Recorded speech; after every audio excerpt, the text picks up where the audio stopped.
Warahmatullahi wabarakatuh. Selamat sore, salam sehat untuk kita semua. Pada kesempatan kali ini kita melanjutkan di pembelajaran sebelumnya.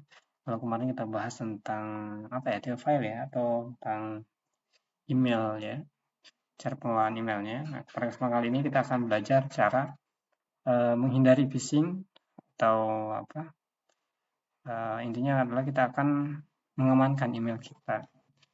Ya, berarti kalau kita bahas tentang mengamankan email, berarti kita akan bahas tentang bagaimana cara menghindari phishing. Phishing itu penipuan, dan kita akan belajar membuat kata sandi yang kuat. Oke, kalau simpelnya di sini kita cerita dulu tentang phishing atau penipuan.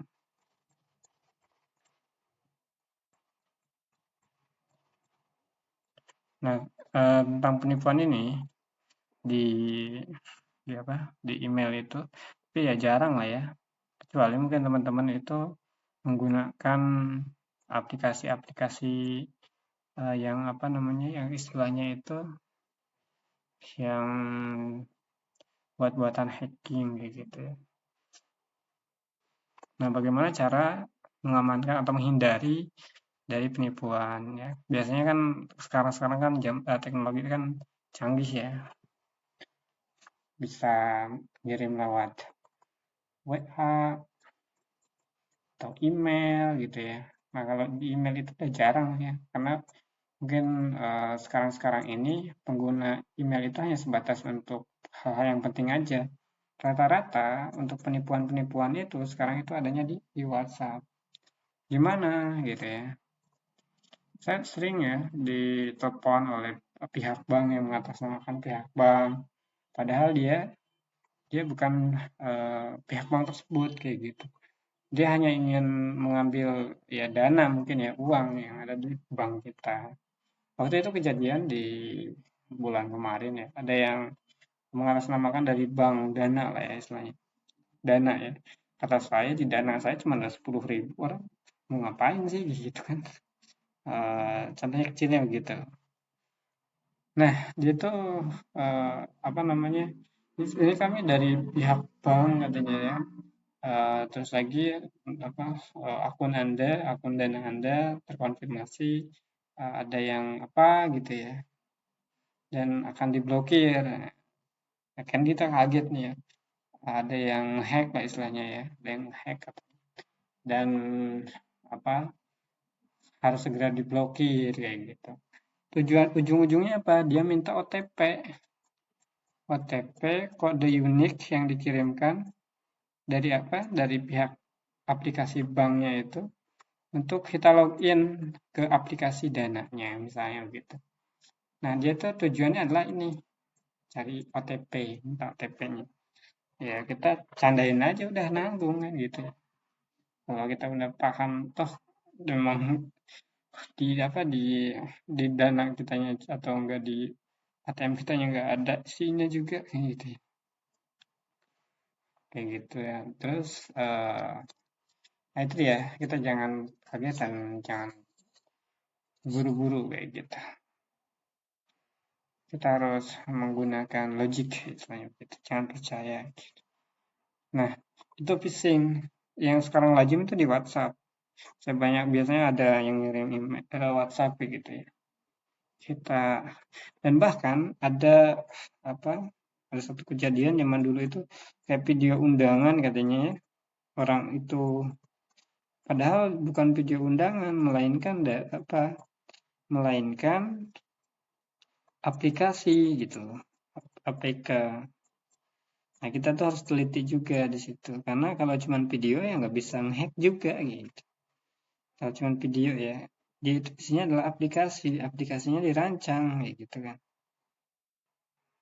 Allah alam ya, gimana caranya saya kurang paham juga tentang keamanan jaringan gitu. Lalu biasanya seperti apa sih metodenya? Ya, metodenya biasanya ada yang dari link, ada yang ngabarin minta OTP ya tadi itu, dan seterusnya. Ada juga yang phishing itu Dia menggunakan akun. Dia kayak bikin aplikasi misalnya Facebook zaman lama gitu ya, Facebook gitu ya. Di situ kan ada login deh ya. Dia bikin sendiri aplikasinya, tapi bukan atas nama facebook.com, tapi apa gitu. Nah, kalau kitanya nggak teliti ya bisa kena juga kan gitu. Kita login nih, kita masukin username-nya, kita masukin apa passwordnya. Nah, data data kita yang kita masukkan masuk ke orang jahat ini kayak gitu misal. Karena dia yang buat aplikasinya gitu. Aplikasi maksudnya gimana ya? Bikin aplikasi tiruan supaya orang-orang itu apa login lewat situ padahal itu bukan aplikasi, itu bukan aplikasi Facebooknya misalnya kalau di Facebook itu. Ataupun Instagram dan seterusnya. Kalau zaman dulu ada kayak gitu. Kalau zaman-zaman sekarang sih kayaknya masyarakat udah pada paham, udah pada melek teknologi ya. Jarang lah apa dapat informasi kasus-kasus phishing terkait dengan apa login melalui aplikasi luar. Lalu apa untuk menjaga keamanan email kita ya tentunya membuat kata kata sandi yang kuat kayak gitu. Kata sandi itu jangan apa? Jangan yang mudah dibaca, yang mudah ditebak kayak gitu. Kata sandinya bikin aja yang sulit kayak gitu. Misalnya nambahin apa gitu ya. Berapa kategori kan biasanya masing-masing akun itu ada minimal minimal uh, abjadnya ya, abjad dalam membuat kata sandi. Minimal misalnya 9 gitu ya. Atau 10, ada juga yang seperti itu.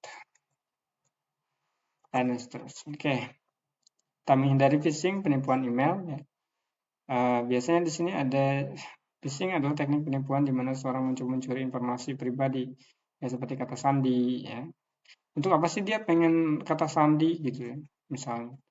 Ya untuk apa bisa aja dia pengen pengen apa?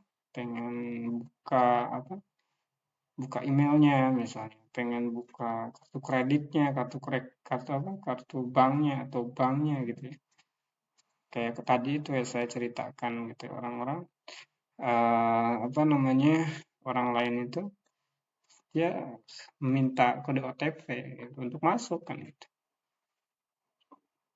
Lalu juga ciri-ciri email phishing. Nah, kalau kita bahas tentang email phishing, biasanya kan kalau biasanya ya email buatan Google itu kan Gmail ya, gmail.com ya ini dia, gmail.com biasanya. Nah, kalau ada juga nih kayak gini nih, misalnya support it google/security.com.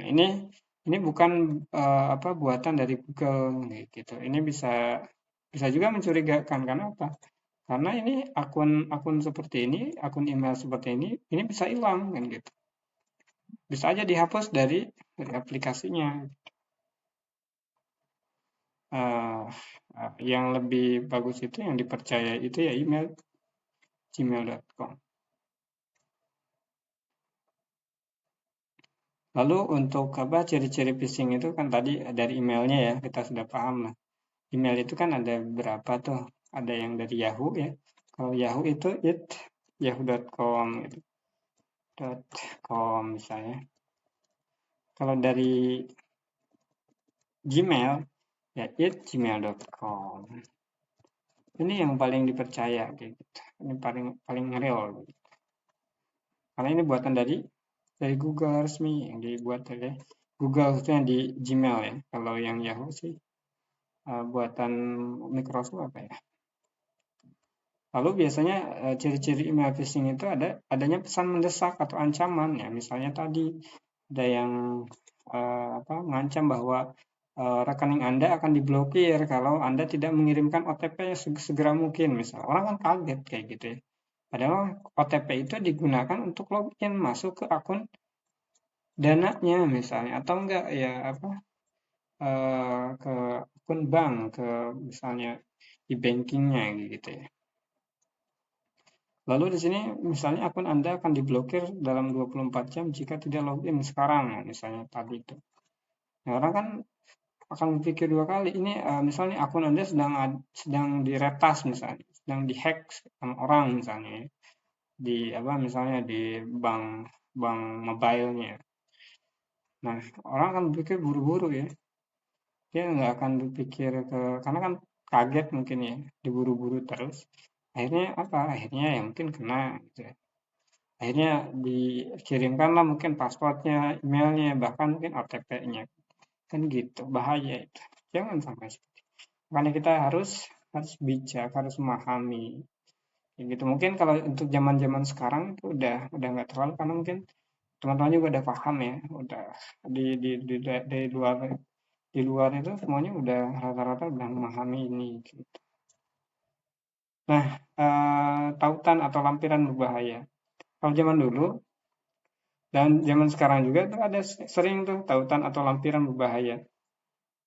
Isinya tuh link, tapi link link aneh lah istilahnya. Linknya tuh aneh.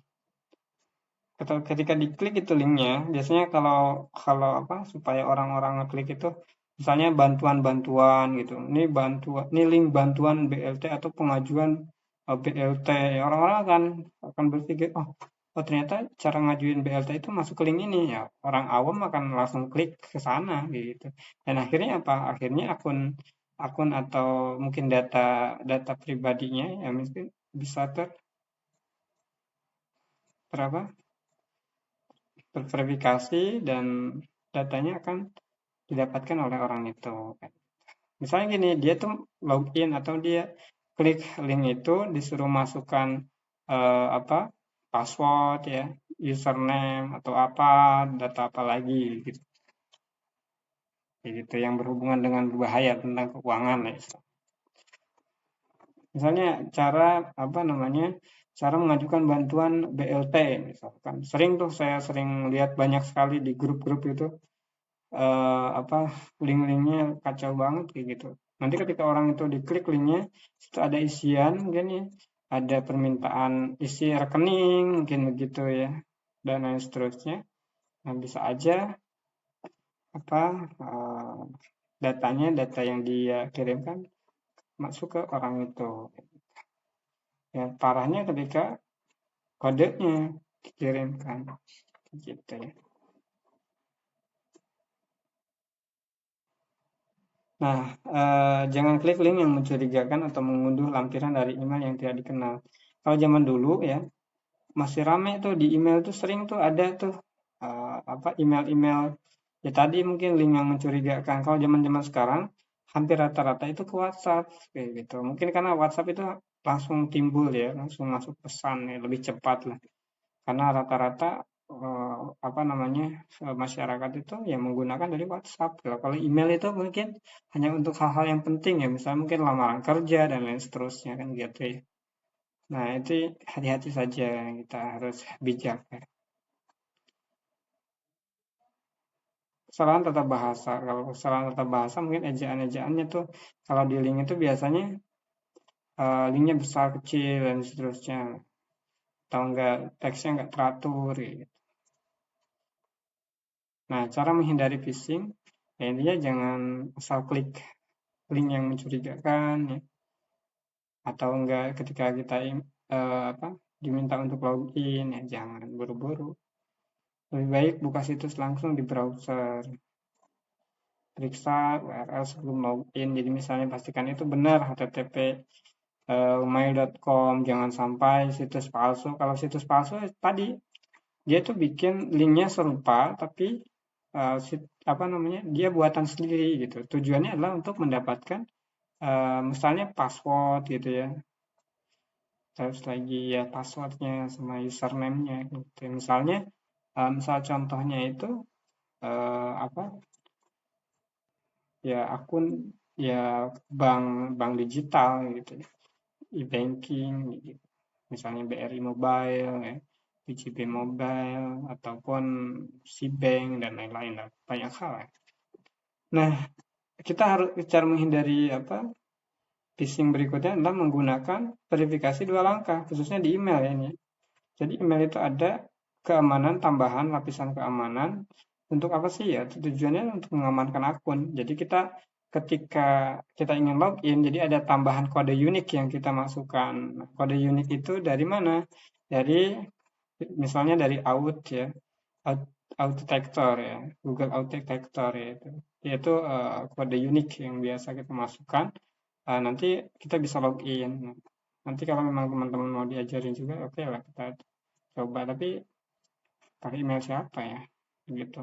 Laporkan email phishing jika di Gmail klik 3 di email dilaporkan email phishing. Kalau memang email itu nggak jelas siapa mau ngapain kayak gitu ya udah saja laporkan aja email phishing gitu.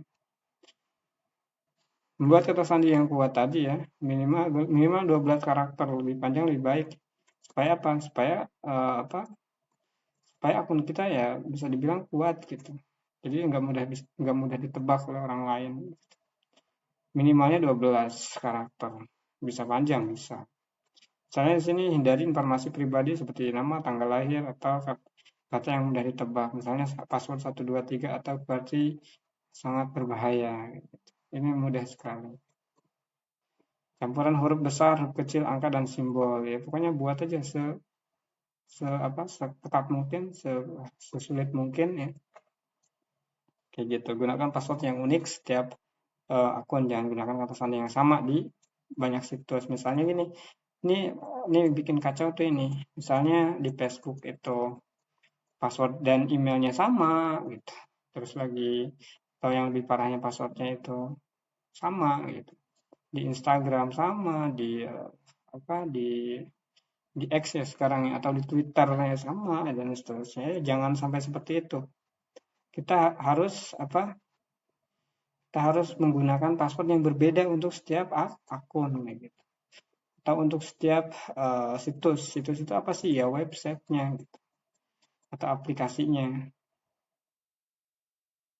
Oke. Nah, ini contoh candi yang kuat seperti ini nih. Ini mau nggak bisa dibaca ini.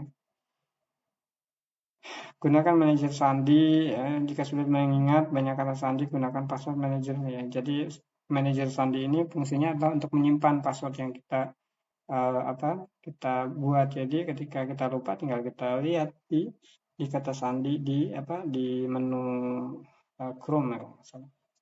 Lalu juga mengaktifkan verifikasi 2 langkah atau 2VE gitu ya. Nah, ini hampir semua akun ya rata-rata begitu sekarang ini untuk mengamankan akun-akun akun-akunnya. Misalnya email, terus apalagi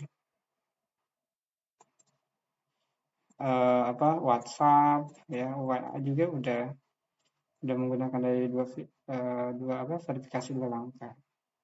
Ya, khususnya di email. Gitu. Cara mengaktifkan verifikasi 2 langkah ya biasa nanti dimasukkan. Jadi ini lebih ke teknis ke praktek aja biar cepat juga.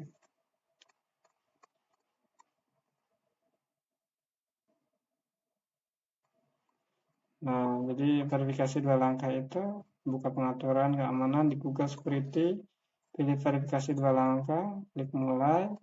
Situ ada pilih kode SMS ya ke HP, ke apa? Ke nomor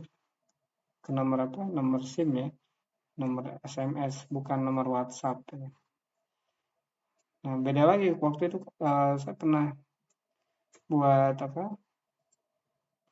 buat apa namanya itu ini verifikasi 2 langkah. Itunya nomornya itu nggak aktif, sudah lama gitu, udah diblokir lah istilahnya. Itu nggak bakal bisa, nggak bakal muncul tuh kode SMS-nya gitu.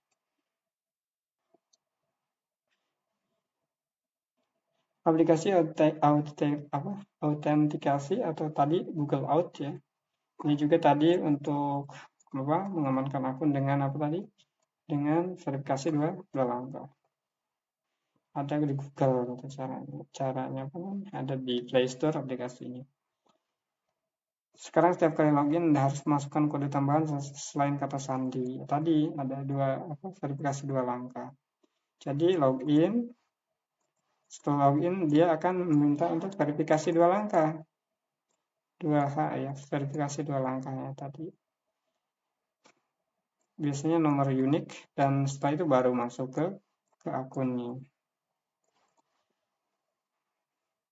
Waspada dengan perangkat yang digunakan, jangan login di komputer umum atau WiFi publik. Ya, ini berbahaya juga itu kalau wifi publik ya, tapi tergantung. Kalau di karena kan di situ ada IV ya, alamat IV-nya. Tapi ya nggak apa-apa lah. Asalkan apa? Asalkan di laptop atau di handphone kitanya itu tidak ada sesuatu yang berharga gitu. Biasanya orang-orang hacking itu dia ingin mendapatkan apa data dan ya mungkin uang lah ya. Kalau cek perangkat login ke akun Anda di Google itu ada. Kapan nih Anda terakhir login biasanya gitu ya di Google. Dia akan terdeteksi. Oh tiba-tiba ada yang login. Nah, bisa langsung tuh dihapus. Tips dan trik mengelola email ya. Bagaimana sih cara mengelola email ya tanda tangan email atau apa otomatisasi lalu yang terakhir integrasi aplikasi lain. Integrasi itu digabungkan. Nah ini untuk apa membuat tanda tangan signature default ada kerja ada kuliah dan seterusnya bebas. Nah, ini nanti kita akan coba praktekkan ya. Di sini tanda tangan email bisa menambah informasi seperti nama, jabatan, perusahaan, atau kontak di akhir setiap email yang dikirim. Oke, ini sifatnya praktek menggunakan template email untuk mempercepat pengiriman. Ya misalnya kayak gimana ya template email. Choose template, masukkan template di sini, di-upload. Nanti lah kita akan langsung praktek. Mengatur email otomatis, auto reply, auto forwarding. Auto reply itu balasan otomatis untuk liburan atau cuti. Ya, biasanya ini lebih ke kerjaan sih ya. Nanti kita akan coba praktekkan karena di sini tujuannya adalah teman-teman bisa menggunakan email. Ketika teman-teman sudah punya email atau bisa menggunakan email, teman-teman atau minimalnya teman-teman punya email, teman-teman bisa menggunakan dari Google Sheet, Google Calendar, Google Drive, Google Form, Google Dokumen, Hangout, Gmail dan Google Slide. Kalau Hangout itu seperti aplikasi apa? Aplikasi Zoom ya, atau seperti Google Meet kayak gitu. Cuma kayaknya sekarang udah ganti jadi Google Meet.